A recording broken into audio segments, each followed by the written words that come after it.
নমস্কাৰ কবিতাছ ক্ৰিয়েশ্যন চেনেলটোলৈ সকলোকে স্বাগতম জনাইছোঁ। আজি আপোনালোকক মই 36 সাইজৰ ব্লাউজ এটা পেপাৰত কাটিং কৰি দেখুৱাম।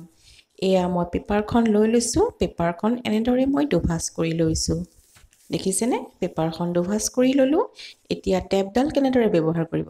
এফালে ইঞ্চি থাকে আমাৰ, এফালে চেণ্টিমিটাৰ থাকে। আপোনালোকে কাপোৰ কাটিবলৈ হ'লে সদায় ইঞ্চি টেপডালেই ব্যৱহাৰ কৰিব।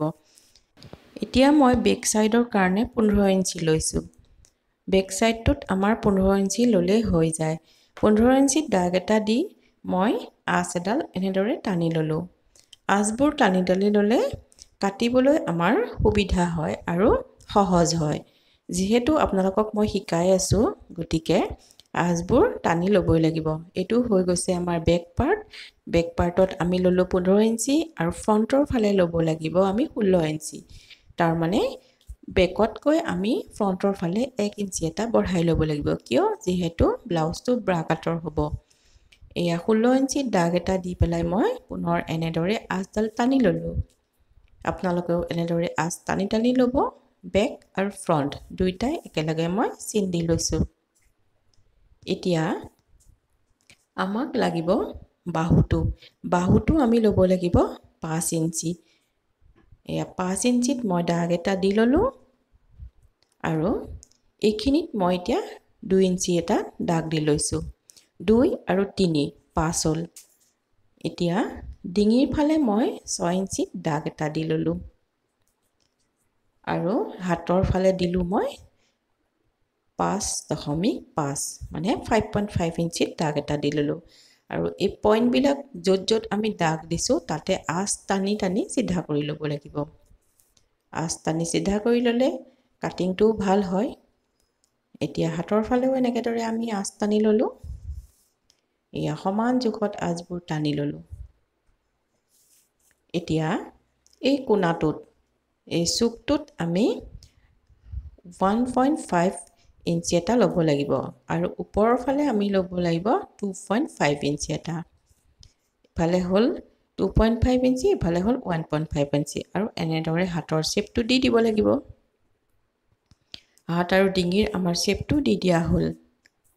এতিয়া আমি বুকুৰ জোখটো ল'ব। বুকুৰ জোখটো মানে 36ক যদি আমি 4ৰে ভাগ কৰি দিওঁ তেতিয়া 9 ইঞ্চি এটা পাওঁ। গতিকে 9 ইঞ্চিত দাগ এটা দি পেলাই 2 ইঞ্চি এটা আমি চিলাই কাৰণে ৰাখিব লাগিব। টোটেল হ'ব আমাৰ 11 ইঞ্চি। গতিকে 11 ইঞ্চিত দাগ দি ল'লোঁ আৰু কঁকালটোৰ কাৰণেও আমি সেই 11 ইঞ্চিতে দাগ দি ল'লোঁ।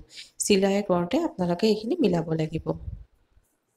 11 ইঞ্চিত দাগ দি ল'লোঁ আৰু সমানকৈ আঁচডাল টানি ল'লোঁ। এনেদৰে ওপৰৰ পৰা তললৈ আমি আঁচবোৰ টানি ল'লোঁ। দেখিছেনে? আপোনালোকেও এনেদৰে চাই পেলাই আঁচবোৰ টানি ল'ব।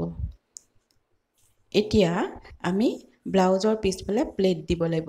এইটো প্লেটৰ চিন হয়।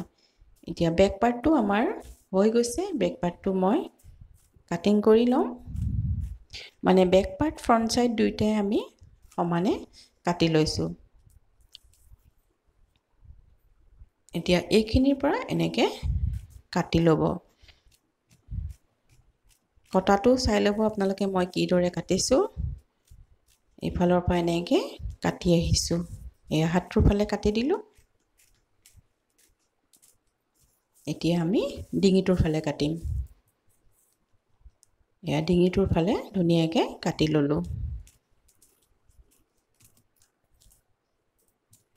নিশ্চয় বুজিব পাৰিছে কেনেদৰে মই বেক ফ্ৰণ্ট দুইটা একেলগে কাটিছোঁ।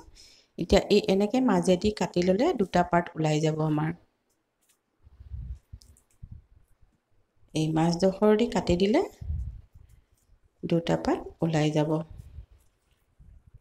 এয়া কাটি ল'লোঁ। ফ্ৰণ্ট আৰু বেক দুইটাই আমাৰ ওলাই গ'ল। এতিয়া বেক পাৰ্টটো আমি থৈ দিছোঁ পিছত কাটি। প্ৰথমে আমি ফ্ৰণ্ট পাৰ্টটোত জোখ মাখখিনি দি পেলাই কাটি ল'ম। ফ্ৰণ্টৰ ফালে এতিয়া আমি কিদৰে জোখ ল'ব লাগিব আপোনালোকে চাওক। এই ওপৰৰ পৰা আমি 12.5 এটা ইঞ্চিত দাগ দি ল'ব লাগিব। এইখিনিতে 12.5ত আপোনালোকে দাগ দি ল'ব।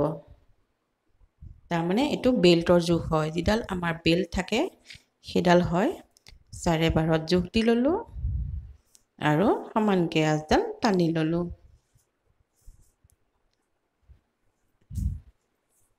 এতিয়া এইখিনিৰ পৰা এইখিনিলৈ আমি 6 ইঞ্চিত দাগ দি ল'লোঁ। ইয়াতে 6 ইঞ্চি ল'লোঁ আৰু ওপৰ ফালে আমি 2.5 ইঞ্চি ল'লোঁ। 6 আৰু 2.5। এতিয়া কি কৰিব? 6 আৰু 2.5 দুইটা সংযোগ কৰিব।